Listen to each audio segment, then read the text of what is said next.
I mean, could you say a little bit about what makes Con Ed's territory unique? Because often when I'm interviewing utility CEOs, the conversation very quickly goes to data centers and all of that.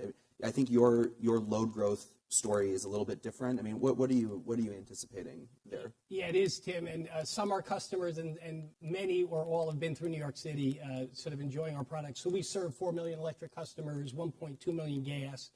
And we have a steam system from 96th Street to the Battery that heats and cools the big buildings, the Empire State Building, Rockefeller Center, et cetera.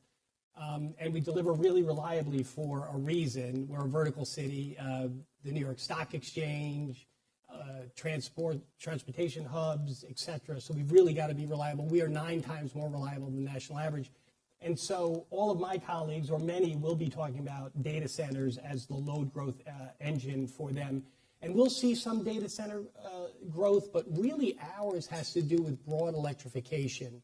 So you think about vehicle electrification, EVs, both passenger and fleets in the New York City region, as well as electrification of heating. As customers move away from oil and natural gas to heat pumps, mostly air source heat pumps, some geothermal, that will drive our electric demand. And that's really driven by New York State's very aggressive and ambitious policies around climate and resiliency and energy security, amongst the most ambitious in the United States.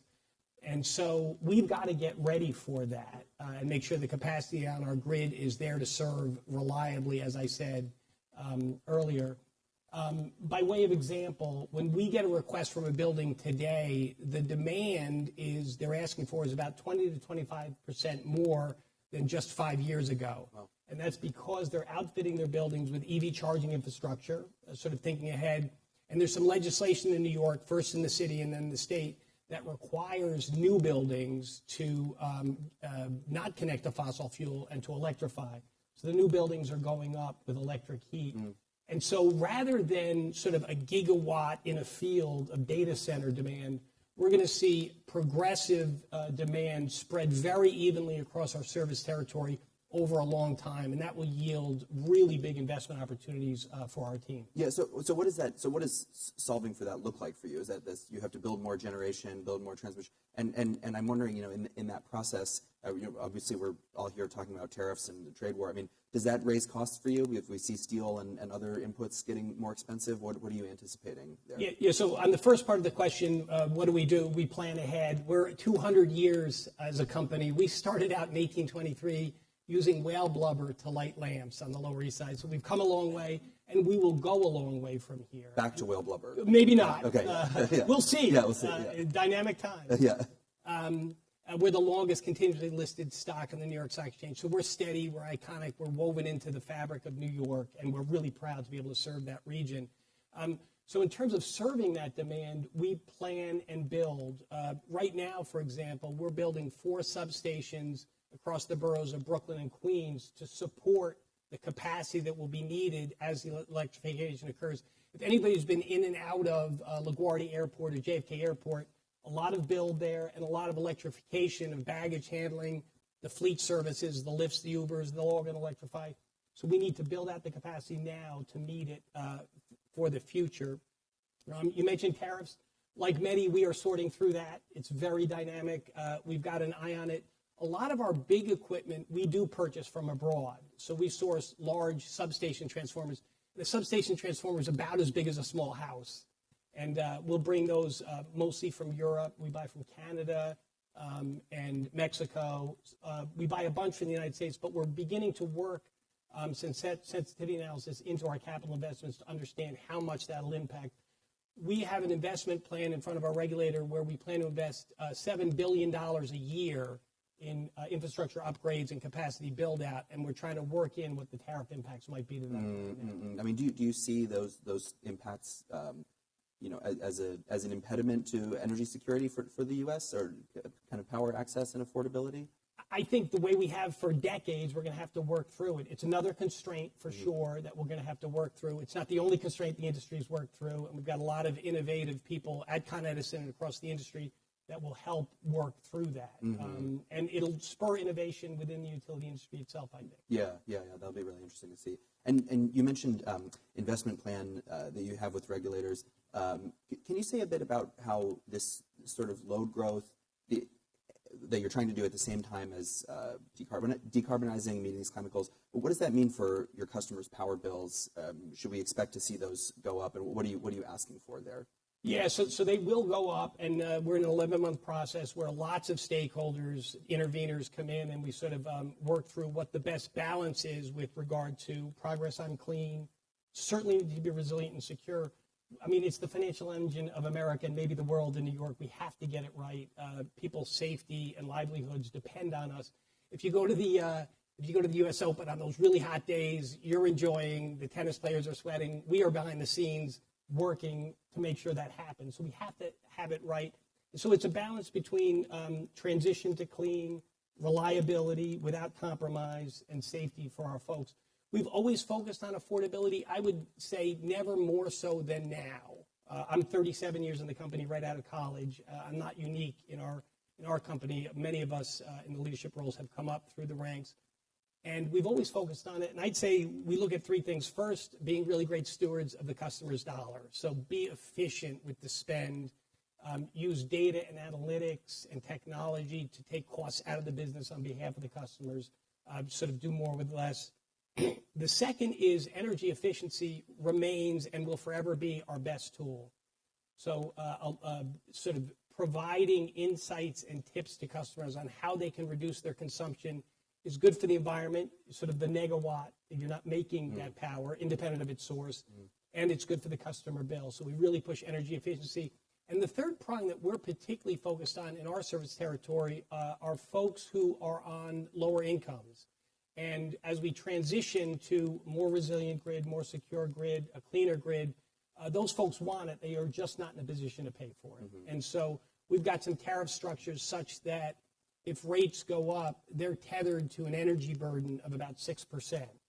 And so while there's no average low-income customer, that's sort of the objective, to provide subsidy for those folks. And about 14% of our customers are on public subsidy. And so the other 86% will have to fund that 14%. We've been doing that, and we lean in hard because we think without taking care of that group of customers, what we provide is essential. It's not a choice. You really need energy. And so if we didn't take care of those customers, it would really throw the transition and the resiliency and the security out of whack. So big focus there. Do you see that share of customers that have a subsidized tariff increasing over time as the bills become more expensive? We have these like capital costs that you have to put in? Yeah, really great question, Tim. And we haven't. It's been pretty flat. We had a big perturbation during COVID, and many utilities did, where for all the right reasons, if people didn't pay us, we did not shut them off. And, you know, when we do a disconnect, it's really, we don't want to disconnect customers. It's to get their attention, to get them on a payment plan, to sort of re-engage with the customer. But we stopped collecting. The arrears went way up, but they're working their way down. And that 14% has hung in there pretty steadily over the years and through different economic disruptions. Well, Tim, can you say a little bit more about your generation mix and how you see that evolving over time, and how does that fit in with the climate goals? Do you see more renewables, or what? How do you see generation mix changing? Yeah, so it'll change as we move forward. New York State has very ambitious goals in this space, and I think they set a very high North Star, and whether or not it gets achieved, it sends a strong signal. So right now in New York State, about 30% of the power generated is from renewables. Much of that is hydropower, but also some wind and solar. The goal in New York State is to get to 70% by 2030, really unachievable by everybody's sort of reckoning, but the position moves forward. We are a wires and pipes utility, so in the late 90s, we deregulated. We used to be vertically integrated. We made the power, we transmitted it, and we billed it to the customer. We sold our generation as part of a policy decision to make generation competitive at that time. So we are really just supporters and enablers of the generation in the state. Third parties come on and raise their hand to put in either solar or wind, typically in New York State, and we're there to do the studies to connect it promptly and make sure our facilities can absorb it. So I think we'll move toward a cleaner portfolio. It'll take time, and like I said, we've been at this for decades, and we'll be at it for decades. Yeah. Is that more complicated when you have more distributed energy, and you're trying to plan the wires around that. I mean, how have you sort of dealt with the sort of decentralization of the generation mix over time? Yeah, so just for context, in our service territory, on the hottest day in the summer, we'll serve about 13,000 megawatts. You don't have to write that number down, but that's context. We've got about 1,000 megawatts, or 1/13 of it, is on rooftops. So our customers have really migrated and transitioned toward an affinity for renewables there. And we really want to avail ourselves to that capacity so that we're not double counting power. And how do you aggregate thousands and thousands of rooftops and get a portfolio solution that can offset some generation? We're working with the New York Independent System Operator, who runs the grid for New York, a single state operator, along with FERC and others, to find ways to aggregate and understand with certainty what that is. Smart meters help us with that. We'll see what we're getting. We need to count on that power to keep the lights on. We can't sort of catch up in 5 minutes or else the lights will go out. So I'd say it's getting more complex, but the data analytics that we have and the technology is more complex as well. And I think up to the challenge. Yeah. Yep. And I mean, on that complexity question, I was also going to ask, you mentioned electrification of buildings, electrification of vehicles, things that you are going to have to deal with. I mean, how much visibility do you have as the power company into what to plan for there? I mean, if the Uber fleet at the airport is going electric, I mean, are they telling you that in advance? Or, I mean, how do you sort of know what to be able to expect there? Yeah, great question. And load forecasting has become much more dynamic. Several fast-charging EV chargers have the same amount of electric demand as a small apartment building, and it really has to do with coincidence of load. So if you have 3 chargers, if you pull out, I'm going to pull in, and the 3 cords are all pulling at the same time, whereas in an apartment building, a bunch of people are gone, some are sleeping. So we really have to get a good handle on the dynamics of load management. We engage with customers early. They know it's to their benefit to engage with us early because we often have to build the grid out to meet their needs. And we do 1 year, 3 year, 5 year, 10 year, and 30-year programs to sort of lay out the infrastructure build. And so we're keeping a close eye on it. It's much more dynamic. In days of old, we used to have an algorithm on demand increases that went to population, regional GDP, census. You sort of grind it and you'd come very close to what the demand is. Now with electrification of heating and particularly fleets, we're seeing that become much more dynamic, and we put in more effort into making sure we're ahead of that. Again, we need to serve this region with incredible reliability, and the only way we can do it is to build the grid out ahead of the arrival of the demand. Yeah, definitely. Tim, I guess just one other question I was going to ask about this New York's climate goals.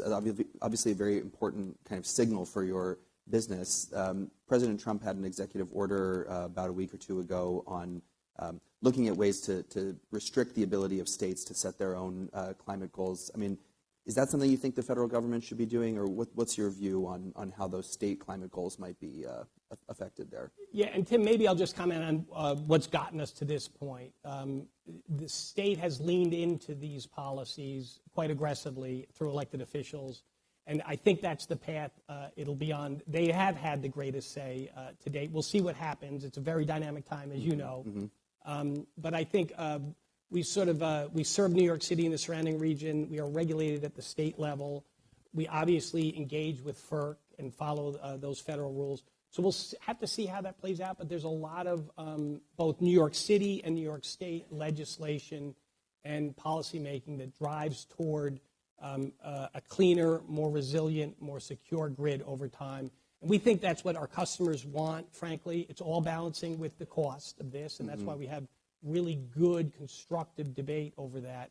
But I think right now, if I were to look back and apply lessons from history, the state and the city will continue to lean into this quite aggressively. And it sounds like from what you've been saying that kind of goal setting at the state level is not too onerous for the company, or that's something that you're able to kind of play within that structure pretty well? Yeah, we can certainly play within it. Yeah. And frankly, we're supporters of it. And you know, if you think about the energy company, we've got some incredible engineers and planners and supply chain folks that sort of make this happen. I said 9 times more reliable. We're moving electrons 9 times better. The Concorde was twice as fast, right? So we're really proud of that, and that's a lot of good people working hard at it. And so because we know so much about the energy systems, this is about moving cleaner generation. It's about facilitating battery storage, energy efficiency, charging. Our folks know how to do this. And so we think we can play a really big role in ensuring that New York and the region efficiently moves forward on this, keeping reliability and security at the forefront. Okay, great. Tim, thank you so much for this conversation. Really appreciate it, and we'll be watching closely. Thanks for the time. Thanks. Thank you. Thanks a lot. Thank you.